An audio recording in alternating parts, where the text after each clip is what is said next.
بسم اللہ الرحمن الرحیم۔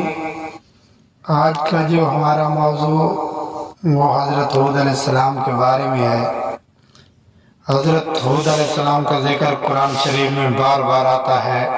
سورۃ اعراف، سورۃ ہود، سورۃ حشر وغیرہ میں اس کی تفصیل موجود ہے۔ حضرت نوح علیہ السلام کی اولاد مدت تک دنیا میں بسی اور آہستہ آہستہ پھر خدا تعالیٰ کو بھول گئی۔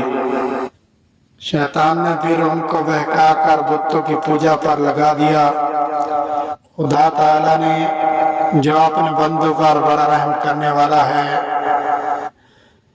اس نے پھر حضرت ہود علیہ السلام کو اپنا پیغمبر بنا کر لوگوں کے پاس بھیجا، اور انہوں نے اپنی قوم سے جو آگ کہلاتی تھی کہا کہ تم خدا کی عبادت کرو، اس کے سوا تمہارا کوئی معبود نہیں ہے۔ میں تم سے اس واعظ و نصیحت کے بدلے کوئی مزدوری یا اجرت نہیں مانگتا۔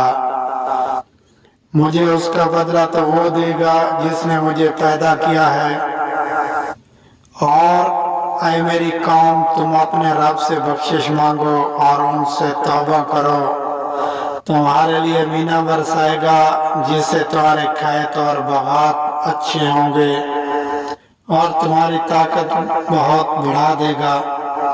وہ بولے کہ اے ہود، ہم تمہارے کہنے سے اپنے بتوں کو نہیں چھوڑ سکتے، تم کوئی نشانی دکھاؤ۔ ہم تو یہ سمجھتے ہیں کہ ہمارے بتوں میں سے کسی نے تم پر عصیب کر دیا ہے اور تم دیوانے ہو گئے ہو۔ حضرت ہود علیہ السلام نے کہا کہ تم سب مل کر میرے لیے جو تدبیر کرنی چاہو کر لو اور مجھے مہلت بھی نہ دو۔ میں خدا پر بھروسہ رکھتا ہوں جو میرا اور تمہارا پروردگار ہے۔ حضرت میرے ہاتھ اللہ تعالیٰ نے تمہیں جو پیغام بھیجا تھا وہ میں نے تمہیں پہنچا دیا۔ اگر تم میرا کہنا نہ مانو گے تو اللہ پاک تمہاری جگہ اور لوگوں کو وسا دے گا، اور تم خداوند تعالیٰ کا کچھ نقصان نہیں کر سکتے۔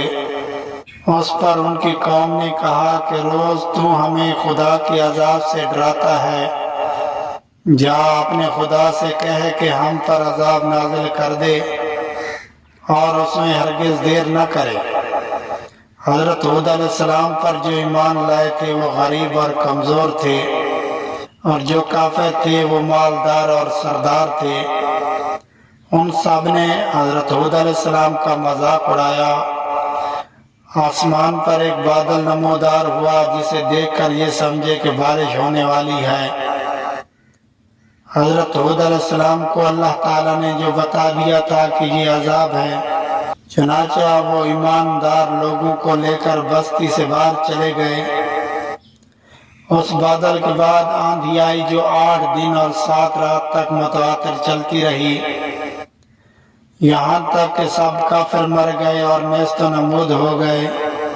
اور اس طرح ایک بار پھر اللہ تعالیٰ کی زمین کافروں اور مشرکوں سے خالی ہو گئی۔ اللہ تعالیٰ کی زمین کافروں اور مشرکوں سے خالی ہو گئی۔